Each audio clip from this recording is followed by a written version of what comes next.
Good morning friends, so welcome to the prelims booster session. आज का पहला topic है वाइट रेवोल्यूशन 2.0। टॉपिक आपके इकोनॉमी के लिए इंपॉर्टेंट है। तो यूनियन होम मिनिस्टर जो है उन्होंने रिसेंटली स्टैंडर्ड ऑपरेटिंग प्रोसीजर जो है लॉन्च किया है वाइट रेवोल्यूशन 2.0 का। तो वाइट रेवोल्यूशन क्या था, जिसको हम ऑपरेशन फ्लड भी कहते हैं, एक ऐसा लैंडमार्क इनिशिएटिव था ये, जिसमें कि इंडिया को एक मिल्क डेफिशिएंट नेशन से जो है वो वर्ल्ड का लार्जेस्ट मिल्क प्रोड्यूसर बनाया गया। तो इसको वर्गीज कुरियन, जो कि फादर ऑफ वाइट रेवोल्यूशन है, उन्होंने स्पेयर हेड किया था इस मूवमेंट को। तो अगर हम बैकग्राउंड देखें तो 1970 में ऑपरेशन फ्लड लॉन्च किया गया नेशनल डेयरी डेवलपमेंट बोर्ड द्वारा, ताकि जो है इंडिया को एक सेल्फ रिलायंट जो है वो मिल्क में हम सेल्फ रिलायंट बना सके। तो इनिशियली तो क्या किया गया कि जो dairy commodities European economic community से आई थी एज डोनेशन, उसके सेल से जो है इस मिशन की फंडिंग की गई।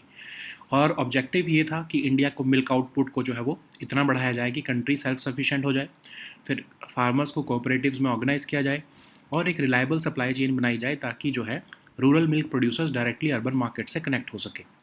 तो अब वाइट रेवोल्यूशन 2.0 क्या है? ऑब्जेक्टिव इसका ये है कि विमेन को इन्वॉल्व किया जाए मिल्क प्रोक्योरमेंट प्रोसेस में और उनको फॉर्मल एम्प्लॉयमेंट दी जाए बाय जो है उनके अर्निंग्स जो है उनके डायरेक्टली बैंक अकाउंट में ट्रांसफ़र करके। तो और ऑब्जेक्टिव इतना जो है ये हाई ऑब्जेक्टिव रखा गया है इसमें कि जो मिल्क प्रोक्योरमेंट है कोऑपरेटिव से, जो currently 660 lakh litres per day है, उसे 1000 लाख लीटर्स पर डे करना है। ठीक है। तो विमेन का रोल आइडेंटिफाई किया गया, क्योंकि गुजरात अलोन में ही देखा गया है कि 36 लाख विमेन हैं जो डेयरी एक्टिविटीज़ में इन्वॉल्व हैं। इस इनिशिएटिव को नेशन वाइड जो है, इस सक्सेस को जो है वो नेशन वाइड रेप्लिकेट करने का अब ये वाइट रेवोल्यूशन 2.0 का मॉडल है। तो इससे बेनिफिट क्या होगा? मिल्क अवेलेबिलिटी जो है वो पुअर और मालनरिश चिल्ड्रन को जो है ऑफ कोर्स बेनिफिट देगी, है ना। एम ये भी किया जा रहा है कि हर पंचायत में एक प्राइमरी एग्रीकल्चर कोऑपरेटिव सोसाइटी और डेयरी और फिशरी कोऑपरेटिव सोसाइटी जो है पहुंचाई जाए। गवर्नमेंट जो है इसमें फुल बजटरी सपोर्ट देगी वाइट रेवोल्यूशन 2.0 के लिए। और सक्सेसफुल एक्सपेरिमेंट्स करते हुए गुजरात में जो देखा गया है, जिसमें अमूल सबसे बड़ा सक्सेस है, तो वहाँ पर 9 लाख अकाउंट्स ओपन किए गए, 4000 करोड़ रुपए कोऑपरेटिव बैंक्स में डाले गए और इस इनिशिएटिव को स्केल अप करके नेशन वाइड पहुँचाया जाएगा। ठीक है। नेक्स्ट हम टॉपिक देखते हैं FATF। टॉपिक आपके इंटरनेशनल इकोनॉमी दोनों के लिए इंपॉर्टेंट है। तो global money anti money laundering और टेररिस्ट फाइनेंसिंग बॉडी FATF ने म्यूचुअल इवैल्यूएशन रिपोर्ट तैयार की है इंडिया के ऊपर, और इसमें इंडिया को कहा गया है कि इंडिया को अपने प्रोसिक्यूशंस जो है फाइनेंशियल फ्रॉड केसेस में वो तेज़ी से बढ़ाने चाहिए आगे। और ठीक है। तो फाइनेंशियल एक्शन टास्क फोर्स क्या है? 1989 में इसको सेटअप किया गया था। ग्लोबल मनी लॉन्ड्रिंग और टेररिस्ट फाइनेंसिंग वॉचडॉग है। इसमें 38 मेंबर जुरिस्डिक्शंस आती हैं, 2 रीजनल ऑर्गेनाइजेशंस आती हैं। FATF का सेक्रेटरीट जो है वो OECD के हेडक्वार्टर्स में है, पेरिस में। और FATF ने डेवलप किया है FATF रिकमेंडेशंस या फिर FATF स्टैंडर्ड्स, जो इंश्योर करते हैं कि एक कोऑर्डिनेटेड ग्लोबल रिस्पांस दिया जा सके to prevent organise crime, corruption and terrorism. तो ये हेल्प करेगा अथॉरिटीज़ को कि वो जो क्रिमिनल्स का पैसा है उसके पीछे जाए और जो है इलीगल ड्रग्स को जो है टैकल करने का जो है वो कोशिश करता है FATF। ह्यूमन ट्रैफिकिंग और इस तरह के जो क्राइम्स हैं उनको रोकने का ट्राई करता है। ठीक है।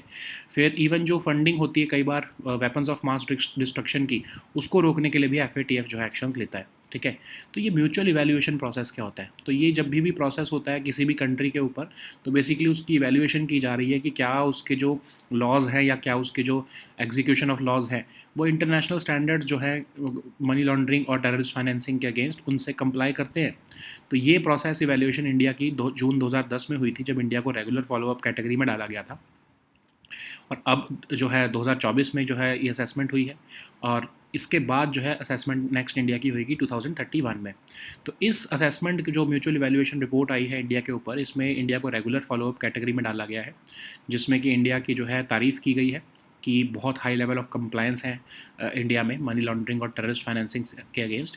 सिर्फ 4 ही ऐसी कंट्रीज़ हैं G20 कंट्रीज़ जिनको इस तरह की जो है डिस्टिंक्शन मिलती है apart from India, UK, France, Italy और रशिया। ठीक है। रशिया तो FATF का मेंबर नहीं है, तो of course UK, France, Italy और इंडिया ही है जो इतने high level of anti money laundering और टेररिस्ट फाइनेंसिंग के अगेंस्ट एक्शन लेते हैं। ठीक है।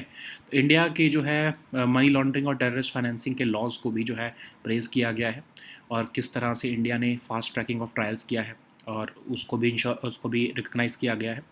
फिर लेकिन ये कहा गया है कि कहाँ कहाँ पर इंप्रूवमेंट की ज़रूरत है। तो इसमें कहा गया है कि जो नंबर ऑफ़ प्रोसिक्यूशंस और कन्विक्शंस हैं मनी लॉन्ड्रिंग और टेररिस्ट फाइनेंसिंग के केसेस में, उनको बढ़ाने की ज़रूरत है। फिर जो रिस्क प्रोफाइलिंग की जाती है कस्टमर्स की फाइनेंशियल इंस्टीट्यूशंस में, उसको भी और इम्प्रूव किया जाए। Accurate ownership information ministry of corporate affairs तक पहुँचनी चाहिए, रजिस्ट्री तक, और ग्रेटर फोकस होना चाहिए मनी लॉन्ड्रिंग और ह्यूमन ट्रैफिकिंग के बीच में कनेक्शन बनाने में। एफएटीएफ ने इंडिया के जनधन आधार मोबाइल इनिशिएटिव को और जीएसटी को जो है वो लॉन्च किया है, और इंडिया का cyber crime coordination centre central KYC registry और एक पॉजिटिव स्टेप्स की तरह उसको रिकॉग्नाइज़ किया है। ईडी जो है हमारी इन्फोर्समेंट डायरेक्टरेट, उसको भी रिकॉग्नाइज़ किया गया है कि उन्होंने असेट्स लगभग 16,537 करोड़ रुपए के लगभग असेट्स जो है वो सीज़ किए हैं या कॉन्फिस्केट किए हैं, जो कि एक बहुत पॉजिटिव डेवलपमेंट है। रिपोर्ट ने हाईलाइट किया है कि लगभग 3.25 लाख के आसपास शेल कंपनीज जो है उनको डिस्क्वालीफाई किया गया है, और उनके लगभग 3 लाख डायरेक्टर्स को भी जो है डिस्क्वालीफाई किया गया है। एफएटीएफ ने नोट किया है कि इंडिया की ability to implement targeted financial sanctions भी जो है वो बहुत इम्प्रूव है। तो इंडिया को इंश्योर करना है कि नॉन फॉर प्रॉफिट ऑर्गेनाइजेशंस जो होती हैं उनका मिसयूज़ ना किया जाए टेररिस्ट फाइनेंसिंग के अगेंस्ट। ठीक है, नेक्स्ट हम टॉपिक देखते हैं एडजस्टेड ग्रॉस रेवेन्यू। ये टॉपिक इकोनॉमी के लिए इंपॉर्टेंट है। तो recently supreme court of India ने जो है मेजर टेलीकॉम कंपनीज़ की जो क्यूरेटिव पिटिशंस थी रिगार्डिंग एडजस्टेड ग्रॉस रेवेन्यू ड्यूज़, उसको जो है वो डिसमिस कर दिया है। हुआ क्या था कि टेलीकॉम कंपनीज़ ने 2019 अक्टूबर की जो जजमेंट थी उसको रिव्यू करने के लिए कहा था। तो एडजस्टेड ग्रॉस रेवेन्यू क्या है? तो टेलीकॉम ऑपरेटर्स जो है उनको लाइसेंस फ़ी के अलावा, स्पेक्ट्रम चार्जेस के अलावा जो है वो अपना रेवेन्यू शेयर भी जो है वो सेंटर को देना होता है, सेंट्रल गवर्नमेंट को, क्योंकि वो स्पेक्ट्रम यूज़ कर रहे हैं। तो डिपार्टमेंट ऑफ टेलीकॉम ने क्या कहा कि जो रेवेन्यू की कैलकुलेशंस होती हैं जिसके बेसिस पर आपको हमें शेयर हमारा अपना देना है, उसमें सभी तरह का रेवेन्यू होगा आपकी टेलीकॉम कंपनी का, चाहे वो आपके टेलीकॉम सेल्स से आया हो या फिर आपने कोई असेट बेचा हो, उससे भी जो आपको रेवेन्यू मिला हो वो भी हम इंक्लूड करेंगे। ठीक है, कंपनीज़ ने कहा ऐसा ये सही नहीं है, एजीआर तो सिर्फ आप उसी पर कैलकुलेट करो, उसी रेवेन्यू पर आप कैलकुलेट करो जो हमने टेलीकॉम सर्विसेज देते हुए जो है वो कमाया है। ठीक है, नॉन टेलीकॉम रेवेन्यूज़ को इससे बाहर रखा जाए। लेकिन अक्टूबर 2019 में सुप्रीम कोर्ट ने कहा कि नहीं, जो गवर्नमेंट का जो डिपार्टमेंट ऑफ टेलीकॉम जो है उन्होंने बोला है कि जो एजीआर है वो वाइडर उसकी डेफिनेशन होनी चाहिए, और हर तरह का रेवेन्यू जो एक टेलीकॉम कंपनी का होता है एक्सेप्ट फॉर टर्मिनेशन फ़ी और रोमिंग चार्जेस, उन सब को जो है वो आपको शेयर करना है। ठीक है, सेंटर के साथ। तो फिर ये केस आगे चलता रहा। टेलीकॉम कंपनीज़ को कहा गया कि वो अपना एजीआर पे करें, इंटरेस्ट पेनल्टी पे करें नॉन पेमेंट ऑन एजीआर ड्यूज़ के ऊपर। अगर आप नहीं पे करोगे तो कंटेम्प्ट ऑफ कोर्ट माना जाएगा। 2021 में यूनियन कैबिनेट ने क्या कहा, एक टेलीकॉम कंपनीज़ को कहा गया कि आपको हम 4 साल का मॉरेटोरियम देते हैं स्पेक्ट्रम और एजीआर ड्यूज़ के ऊपर, लेकिन उसके बाद आपको पे करना है। और गवर्नमेंट ने उनको कहा कि एक वन टाइम हम आपको अपॉर्चुनिटी देते हैं कि अगर आप इंटरेस्ट जो आपने पे करना है वो नहीं पे कर सकते हो, तो आप उसको इक्विटी में कन्वर्ट कर सकते हो, मतलब उसके स्टॉक बना के आप जो है गवर्नमेंट को वो दे सकते हो, मतलब अपनी कंपनी में इक्विटी का स्टेक दे सकते हो। ठीक है, तो ऐसा ही हुआ। जो कंपनीज जो हैं जैसे वोडाफोन आइडिया जो है वो नहीं पे कर पा रहा था, तो उसलिए उन्होंने जो है कंपनी का स्टॉक बनाकर जो है वो गवर्नमेंट को उसमें जो है वो इक्विटी स्टॉक्स दे दिए हैं। ठीक है, तो अब टेलीकॉम कंपनीज़ जो है जब 4 साल का मॉरेटोरियम अब ख़त्म हो रहा है, तो सुप्रीम कोर्ट में उन्होंने क्यूरेटिव पटिशंस डाली जनवरी 2020 के ऑर्डर्स के अगेंस्ट, जो है कि हमें जो है एक बार इसको जजमेंट को दोबारा से रिव्यू किया जाए। तो टेलीकॉम कंपनीज़ की जो एक क्यूरेटिव पटिशंस थी, इसको जो है वो हटा दिया गया, डिसमिस कर दिया गया है।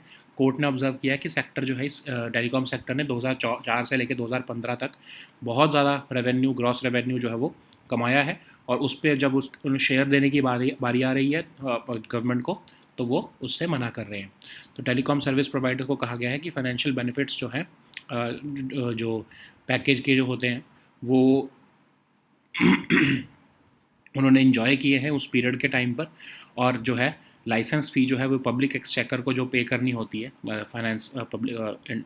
जैसे फाइनेंस मिनिस्ट्री को जो पे करनी होती है एग्रीड एजीआर के ऊपर, अब वो इंश्योर कर रहे हैं कि वो ना पे करें, जो कि गलत है। ठीक है, नेक्स्ट हम टॉपिक देखते हैं विवाद से विश्वास स्कीम। टॉपिक गवर्नेंस के लिए इंपॉर्टेंट है। तो सेकंड एडिशन जो है डायरेक्ट टैक्स विवाद से विश्वास स्कीम का, वो ऑपरेशनल होने वाला है, फाइनेंस मिनिस्ट्री का कहना है। तो विवाद से विश्वास स्कीम क्या है? ऑनगोइंग लिटिगेशंस जो है रिलेटेड टू इनकम टैक्स उसको कम करने के लिए ये स्कीम लाई गई है।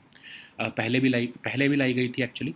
तो इसमें टैक्स पेयर्स और इनकम टैक्स डिपार्टमेंट के बीच में जो भी डिस्प्यूट्स होते हैं उसको एक अपील प्रोसेस के थ्रू जो है वो रिजॉल्व किया जाता है। तो अपील्स जो है वो फाइल की जा सकती हैं वेरियस एपेलेट फोरम्स में, including joint commissioner of income tax appellate tribunal और हायर कोर्ट्स। ठीक है, ये स्कीम कवर करती है appeals, writ petition, special leave petitions जो कि पेंडिंग है अभी तक, और इसमें जो पेनल्टीज़ या इंटरेस्ट होता है उनको वेव कर दिया जाता है, और कहा जाता है कि जो भी डिसीजन होगा उसके बाद से हम प्रोसिक्यूशन आगे इनिशिएट नहीं करेंगे जो भी केसेस इसमें रिजॉल्व हो रहे हैं।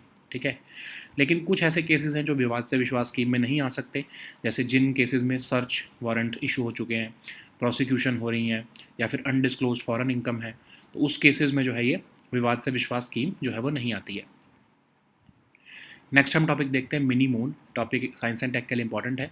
तो एक न्यू स्टडी के मुताबिक अर्थ के ग्रेविटेशनल फील्ड जो है वो टेम्परेली कैप्चर कर लेगी एक स्मॉल एस्टेरॉइड को, जिसका नाम 2024 PT5 है, और ये बिहेव करेगा एज मिनी मून।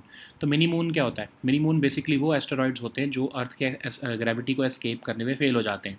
तो यूजुअली ये बहुत स्मॉल और हार्ड टू डिटेक्ट होते हैं। मिनी मून्स जो है वो कैप्चर किए जाते हैं as from near earth object population, और नासा ने क्लासीफाई किया है कि कोई भी स्पेस ऑब्जेक्ट जो अर्थ के 120 मिलियन माइल्स के रेडियस में आ जाता है वो हमारे नियर अर्थ ऑब्जेक्ट हम उसको मानते हैं। तो ये जो PT5 है ये एक Apollo class near earth object है। ये एस्टेरॉयड डिस्कवर किया गया था NASA funded asteroid terrestrial impact last alert system द्वारा, और ऑब्जर्वेशन ऑफ T2000 ये जो PT5 है इससे साइंटिस्ट को हेल्प होगा एस्टेरॉइड्स के बारे में नॉलेज और बढ़ाने के लिए। ठीक है, नेक्स्ट हम टॉपिक देखते हैं तृष्णा मिशन। ये टॉपिक भी साइंस एंड टेक के लिए इंपॉर्टेंट है। तो recently president of French space agency जो हैं उन्होंने कुछ टॉपिक्स के बारे में बोला अभी इंडिया और फ्रांस के स्पेस रिलेशंस के बारे में, खासकर गगनयान मिशन और तृष्णा मिशन। तो तृष्णा मिशन क्या है? Thermal infrared imaging satellite for high resolution natural resource assessment mission, जो कि एक कोलैबोरेटिव एफर्ट है इसरो और फ्रेंच स्पेस एजेंसी के बीच में। तो ये हाई स्पेशल और टेम्पोरल रेजोल्यूशन ऑब्जर्वेशन करना चाहता है अर्थ के सरफेस टेम्परेचर, वेजिटेशन हेल्थ और वाटर साइकिल डायनामिक्स की। तो इससे क्या होगा कि हमको हेल्प होगा कॉम्प्रिहेंसिव असेसमेंट करने में अर्बन हीट आइलैंड्स की, और ये मिशन प्रोवाइड करेगा वैल्यूएबल डेटा भी एरोसोल ऑप्टिकल डेप्थ के बारे में। ठीक है, और इसमें जो पेलोड्स हैं, जो थर्मल इंफ्रारेड पेलोड है वो फ्रेंच स्पेस एजेंसी ने जो है वो प्रोवाइड किया है, और जो visible near infrared short wave infrared payload है वो इसरो ने डेवलप किया है। तो ये सैटेलाइट जो है सन सिंक्रोनस ऑर्बिट में जो है ऑपरेट करेगी, और ये स्पेशल रेजोल्यूशन देगी 57 मीटर्स का लैंड और कोस्टल एरियाज़ का, और 1 किलोमीटर का ओशियानिक और पोलर रीजन्स का। इस मिशन की जो है 5 साल की ऑपरेशन लाइफ होगी। नेक्स्ट हम टॉपिक देखते हैं स्क्वायर किलोमीटर अरे। ये टॉपिक साइंस एंड टेक के लिए इंपॉर्टेंट है। तो स्क्वायर किलोमीटर अरे जो वर्ल्ड का लार्जेस्ट रेडियो टेलीस्कोप है जो भी बन रहा है, उसमें उसकी फर्स्ट ऑब्जर्वेशन से ये पता लग रहा है कि उसका कुछ पार्ट जो है फैसिलिटी का वो ऑलरेडी फंक्शनल हो चुका है। तो स्क्वायर किलोमीटर अरे टेलीस्कोप जो है वो एक इंटरनेशनल फैसिलिटी है, बिल्ड की जा रही है वर्ल्ड के बिगेस्ट और मोस्ट सेंसिटिव रेडियो टेलीस्कोप को बनाने के लिए। को लोकेटेड है ये ऑस्ट्रेलिया और साउथ अफ्रीका में, और ऑपरेशनल हेडक्वार्टर इसका यूके में है। ये फैसिलिटी जो है वो बनाई जा रही है अब यूनिवर्स को ऑब्जर्व करने में एक न्यू वे में, और क्वेश्चंस को प्रोब करने में related to origins of the universe, formation and evolution of galaxies, और seeking the origins of life as well. ठीक है, इंडिया जो है वो स्क्वायर किलोमीटर अरे का मेंबर दिसंबर 2022 में बना है। तो अदर कंट्रीज़ जो इसमें प्रोजेक्ट में इन्वॉल्व हैं वो हैं Canada, China, India, Italy, New Zealand, Sweden और Netherlands. Okay, so now let us see all these topics in English.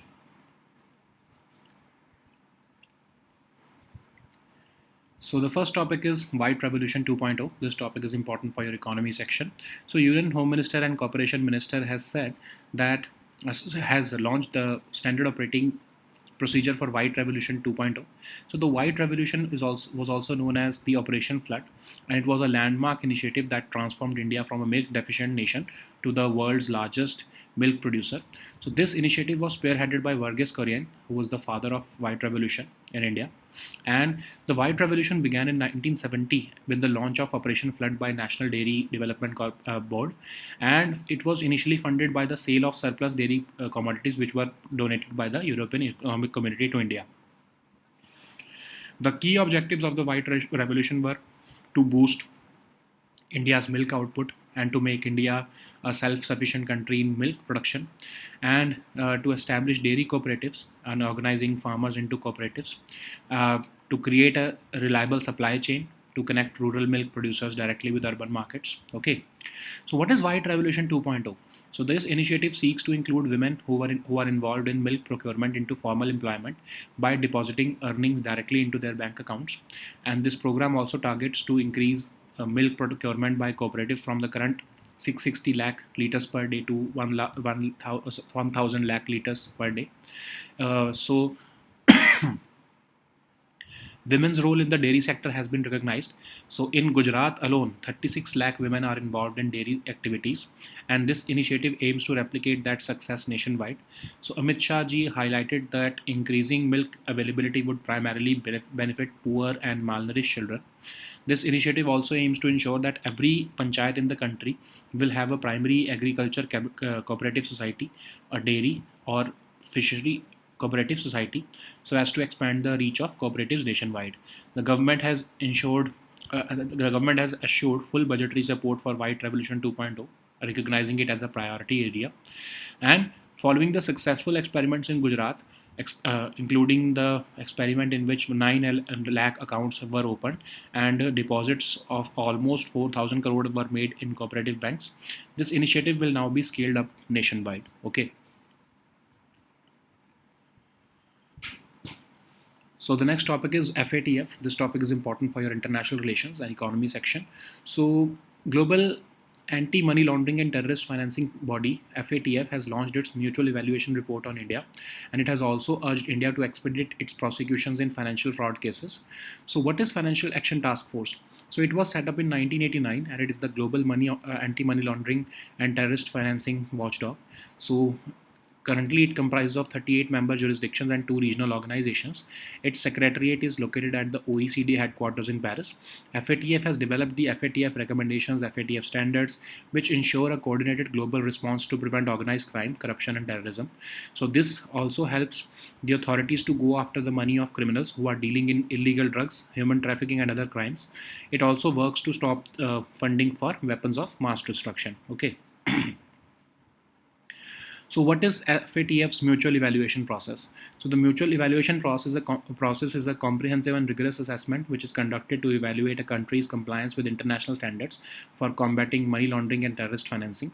So in its previous evaluation of June 2010, India was placed in the regular follow-up category, which was removed in June 2013. India's next assessment is set for 2031. Okay, so FATF has recently put India in the regular follow-up category, and it has lauded India's actions or India's compliance with anti-money laundering and counter-terrorist financing. Okay, so this signifies a high level of compliance on part of India in combating the money laundering and terrorist financing. So this classification is shared apart from India. This classification is shared only by 4 other countries: UK, France, Italy, and Russia. And Russia is not part of FATF anymore. So this report has praised India's systems to tackle the menace of money laundering and terrorist financing, and it has been recognized that India is taking steps to address the fast tracking of trials of in terrorist financing and money laundering cases. So it has also identified areas which need improvement. Like for example, India has seen a limited number of prosecutions and convictions in money laundering and terrorist financing cases. So it also says that customer risk profiling in financial institutions requires improvement. Accurate ownership in the Ministry of Corporate Affairs Registry needs better oversight. Greater focus is required on the connection between money laundering and human trafficking. FATF has praised India's JAM initiative and the GST also. India's Cybercrime Coordination Center's central KYC records registry were also recorded as positive steps by India. It has also lauded India's Enforcement Directorate's ability to confiscate assets worth more than 16,537 crore and securing restitution of 1.3 billion rupees from Vijay Mallya case. The report has highlighted the removal of almost 4 lakh shell companies and the disqualification of over 3 lakh directors. So FATF has noted India's ability to implement targeted financial sanctions as well, and it has said that India needs to ensure that non-profit organizations are safeguarded against misuse for terrorist financing. So the next topic is adjusted gross revenue. This topic is important for our economy section. So Supreme Court has recently dismissed the curative petitions which were filed by major telecom companies regarding their adjusted gross revenue dues.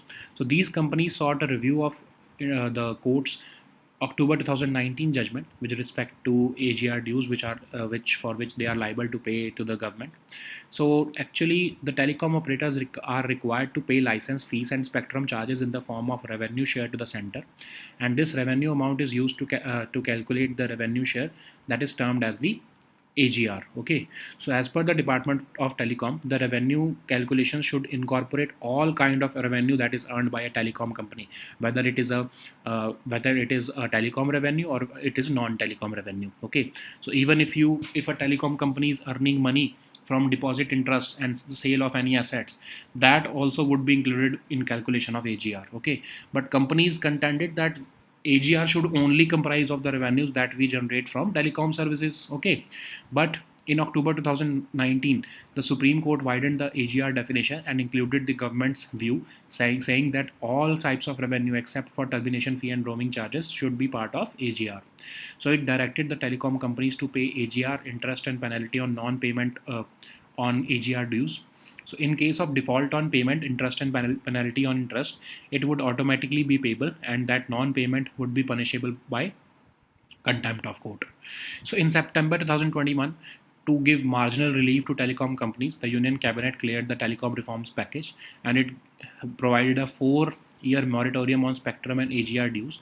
Government also gave the option to telecoms that they can convert the interest on this deferred payment into equity at the end of the 4-year period. Okay, so that's what Vodafone Idea opted for, and they provided the equity or stocks to the government because they were unable to pay the interest or even AGR dues also. Okay.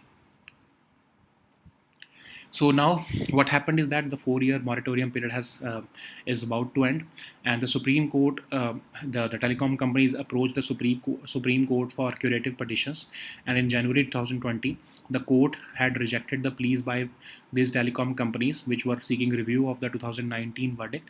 So that's why the telecom companies filed curative petitions in 2023, and Supreme Court has now dismissed those curative petitions as well, and the court has observed that the sector benefited immensely under the scheme, as apparent from the gross revenue trends from 2004 and 2014. The telecom service providers, in spite of availing the financial benefits of the package, started to ensure that they do not pay the license fee to the public exchequer based on the agreed AGR. Okay, so these are certain observations by the Supreme Court. So the next topic is Vivad Se Vishwas scheme. This topic is important for your governance section. So the second edition of the direct tax Vivad Se Vishwas scheme will be operational soon as per the Finance Ministry. So scheme aims to reduce ongoing litigations related to income tax, and the scheme will enable taxpayers and the income tax department to resolve disputes through a streamlined appeals process. So this will provide a mechanism for filing appeals across various appellate forums, including the Joint Commissioner of Income Tax Appeals and the Income Tax Appellate Tribunal and higher courts. So the scheme covers appeals, writ petitions and special leave petitions, and it will waive penalties and interests for settlements, ensuring no prosecution will be initiated for cases which are resolved under the scheme. However, certain cases are excluded from eligibility, including those which involve searches, prosecutions and undisclosed foreign income. Okay. So the next topic is mini moon. This topic is important for your science and tech section. So according to a new study, the Earth's gravitational field will temporarily capture a small asteroid named 2024 PT5, which will behave as a mini moon. So mini moons are basically asteroids which fail to escape Earth's gravity, and they are usually very small and hard to detect. So mini moons are captured from the near Earth object population, and NASA classifies any space object that comes within 120 million miles of our planet as a near Earth object. Okay, so what is PT5? PT5 is an Apollo class near Earth object, and this asteroid was discovered with the help of the NASA-funded Asteroid Terrestrial Impact Last Alert System. And the observations of 2024 PT5 will help scientists to expand the knowledge of asteroids that pass close to the Earth and those that sometimes collide with it. Okay. So the next topic is Trishna mission. This topic is important for your science and tech section. So recently, the president of French Space Agency in an event spoke on a wide range of topics from celebrating 60 years of French-India space cooperation to the Gaganyaan and Trishna missions. So what is this Trishna mission now? So thermal infrared imaging satellite for high-resolution natural resource assessment mission is a collaborative endeavor between ISRO and French Space Agency, and the aim is to deliver high spatial and temporal resolution observation of Earth's surface temperature, vegetation health and water cycle dynamics. So it will also help in a comprehensive assessment of urban heat islands. This mission will also provide valuable data on aerosol optical depth, atmospheric water vapor and cloud cover. So what is the thermal infrared payload will be provided by the French Space Agency, and the visible near infrared shortwave infrared payload will be provided by the ISRO, and this satellite will operate in a sun synchronous orbit, and this orbit will provide a spatial resolution of 57 meters for land and coastal areas and 1 kilometer for oceanic and polar regions. Okay, and this mission is going to have a operational life of 5 years. So the next topic is square kilometer array. This topic is again important for your science and tech section. So the square kilometer array, which is the world's largest radio telescope in the making, has carried out certain observations signaling that it at least a part of that yet to be completed facility is now functional. So this square kilometer array telescope is a state-of-the-art mega science international facility to build the world's biggest and most sensitive radio telescope for addressing a wide variety of cutting-edge science goals. So it is co-located in Australia and South Africa with operational headquarters in the UK. And this facility is meant to observe the universe in a new way and probe questions related to the origins of the universe, formation and evolution of galaxies, and seeking the origins of life. Okay, so India became a member of the Square Kilometer Array in December 2022, and apart from India, Canada, China, Italy, New Zealand, Sweden, and Netherlands are part of this project. Okay, so these were our topics for today. We'll meet next time on Monday now. Until then, goodbye and take care.